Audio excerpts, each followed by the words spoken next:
বড় গ্রাস কাপটা ধরো। এ রে সব গেছে রে।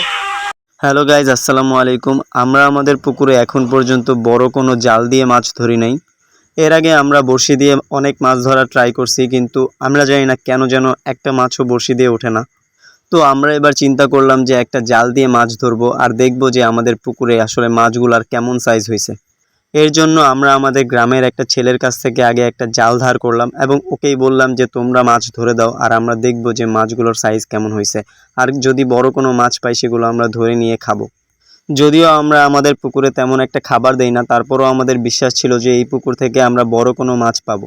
আর যেহেতু আমরা আমাদের পুকুরে তেমন একটা খাবার দেই না, তাই এই পুকুরের মাছ কিন্তু অন্যান্য চাষের মাছের মতো লাগে না, প্রায় নদীর মাছের মতোই কিন্তু স্বাদ লাগে। আমাদের পুকুরের মাছগুলো কিন্তু প্রাকৃতিক যে খাবারগুলো আছে সেগুলো খেয়েই কিন্তু বড় হয়।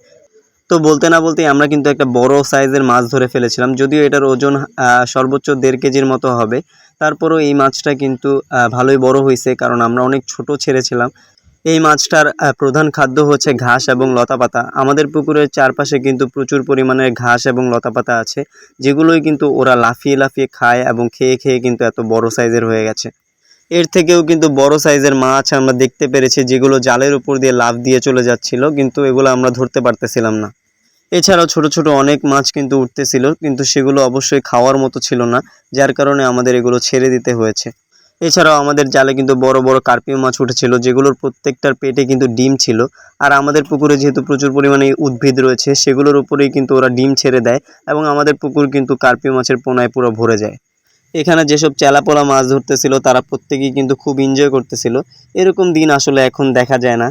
এই শৈশবের দিনগুলোই কিন্তু ওদের স্মৃতি হয়ে থাকবে। ওদের যখন বয়স হবে ওদের কিন্তু এই দিনগুলোর কথাই মনে পড়বে। আর ওদের আনন্দ দেখে কিন্তু আমারও পুকুরে নামতে ইচ্ছে করতেছিল, কিন্তু আমার যেহেতু একটু ঠান্ডা আর কাশি ছিল তাই আমি নামতে পারিনি। তো বলতে না বলতে আবারও কিন্তু আমরা একটা বড় মাছ ধরেছি। এটা ছিল তেলাপিয়া, যেটার পেট থেকে কিন্তু ডিম ছেড়ে গেছে, মানে ও কিন্তু ডিম ছেড়ে দিয়েছে। আর এই ভিডিওটা ভালো লাগলে আপনারা লাইক অ্যান্ড সাবস্ক্রাইব করে দিবেন।